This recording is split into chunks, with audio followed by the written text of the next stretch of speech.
Hosted by you/throw_ra_lying locate. My girlfriend Amy, 24F, and I, 27M, went on our first date about 1.5 years ago, took things slowly while being exclusive, and have been officially dating for 1 year. Overall, the relationship has been pretty good, aside from some small hiccups in communication that she attributes to her neurodivergence.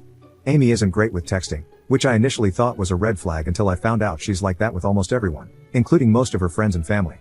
To give a little background, Amy and a few of her girlfriends attend this conference a few states away twice per year. It's a 2-day event, which they usually turn into a 5-day vacation because it requires a flight and hotel, and it's in a nice city. Amy's friend group is typically very active on social media during these trips, posting on their Instagram stories at all points, flights, conference, beach, etc. This weekend was supposed to be their third time attending. Amy and her friends had their flights and hotels booked for a few months, as confirmed by some of their posts on social media, expressing excitement about having everything booked. Unfortunately, the conference was cancelled, but since they had already booked everything, they decided to still enjoy the vacation. My girlfriend and I had a date night last weekend. She was telling me how excited she was for her trip. Everything was good, but at the end of the date, I caught a glimpse of Amy's phone. She was on her airline app, and it looked like she was reading cancellation policies. We had a long day, and I was tired and felt like I was snooping/being nosy, so I didn't say anything. During the week, I asked Amy to hang out the day before her flight, emphasizing that I wanted to see her before her trip. Unfortunately, she was meeting up with her group of coworker friends, so she couldn't. No worries.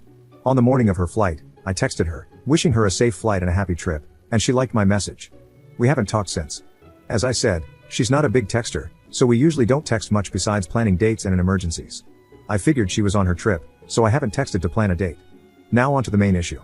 Amy is supposed to be a few days into her trip, and I noticed that none of her friends were posting on Instagram.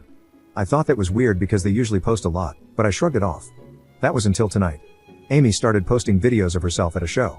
It looked fun, and I didn't think twice about it, until the ending, where the show host called out, "Thank you," followed by the name of the major city near where we live, about a 30-minute drive. I looked up the name of the show, and sure enough, it was in that nearby city this weekend. Meaning she wasn't on that vacation after all and never thought to mention it to me. I did a little snooping on Venmo and found out that over 2 weeks ago, Amy's friend paid her back the money that Amy had sent her for the hotel and car rental. So, she's known the trip was cancelled for 2 weeks and hasn't said anything to me, even when I brought it up. Where do I go from here?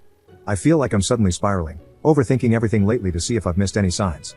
I've already started assuming the worst, and I'm panicking. I'm out of town for the weekend, and this has completely thrown off my trip. Is this worth a conversation, or is the relationship already over? Is there any reason she wouldn't have said something by now? Even if she tells me the trip was cancelled when I see her before I confront her, would that still justify not telling me until after the trip? Please, any advice is greatly appreciated. Thank you. Edit. Her best friend just uploaded a picture of them together during the show, so I know she wasn't there with some other guy, but that still doesn't explain the lying. Update 2.5 weeks later. Hey everyone, I had some DMs asking for an update, so here it is. I've been a wreck and spiraling these past few weeks, and after being together for almost 2 years, I was too panicked to reach out and ask to see her. During the 3 weeks since her planned trip, she hasn't reached out to me once. That was until yesterday, when she casually reached out like we hadn't just ignored each other for 3 weeks and asked if I wanted to see a movie. So, I finally saw her tonight. In the car, I asked about her trip. Her facial expression was really weird, like she was caught off guard. I'm guessing she expected me to forget about it after a few weeks of not seeing her.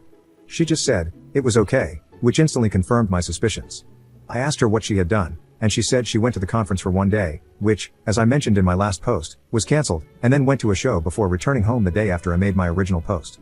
I asked her which show, and she claimed it was the one that had been in our local city. I was driving at the time and it was dark out, so I waited to confront her because I didn't want to get emotional and endanger us. When I finally did confront her for lying about the trip, doubling down about the conference, and tripling down about the show, her immediate response was to start deflecting. She said that if this was making me upset, I should imagine how she felt that her conference and trip were cancelled. She mentioned how heartbroken and upset she was about the cancellation, which happened 5 weeks ago, and that she didn't want to talk about it. She kept saying that she doesn't owe it to me or anyone else to share her business or what's going on in her life. I, of course, called her out for gaslighting me, to which she responded by saying she wasn't gaslighting me, kind of ironic, I guess. When I explained how it made me feel and how she damaged my trust in her, she belittled my feelings again, rolling her eyes and saying, it was only a show.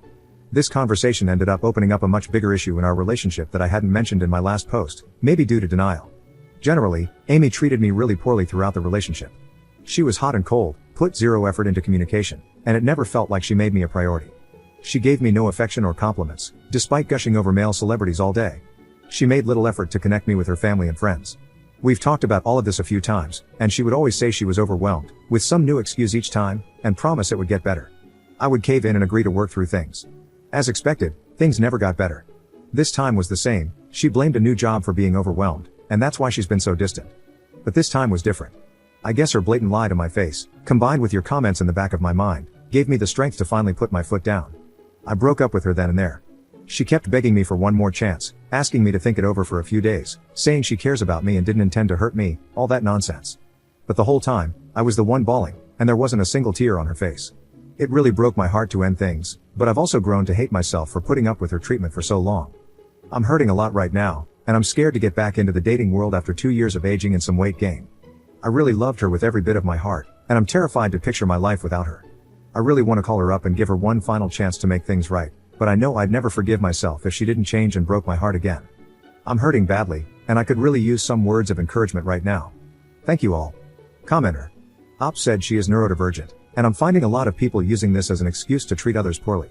Oh, I have poor communication skills, etc. It's become such an easy cop-out for avoiding accountability for one's crappy, hurtful actions. I had an ex who decided at one point to self-diagnose with autism so he could constantly use it as an excuse for belligerently disregarding people's feelings. He had demonstrated for years prior that he was perfectly aware of how hurtful his behavior was, he just didn't care. Suddenly, he claimed he had no idea. The motherfudger was an absolute manipulator. He always knew exactly what effect his actions would have and did it on purpose. That was one of the final straws that led our whole friend group to jettison him, actually, because everyone's response was, "We've met autistic people before, and no, you definitely aren't." I've never met an actual neurodivergent person who, if you plainly tell them that something they said or did was hurtful and explain why, wasn't immediately remorseful and apologetic for causing hurt, even though they had no idea they were doing so. Most neurodivergent folks don't want to hurt anyone and are mortified when they realize they have unknowingly done so. The ones who just say, "Oh well, I'm neurodivergent, so you have to deal with it, whether real or fake," are just colossal jerks.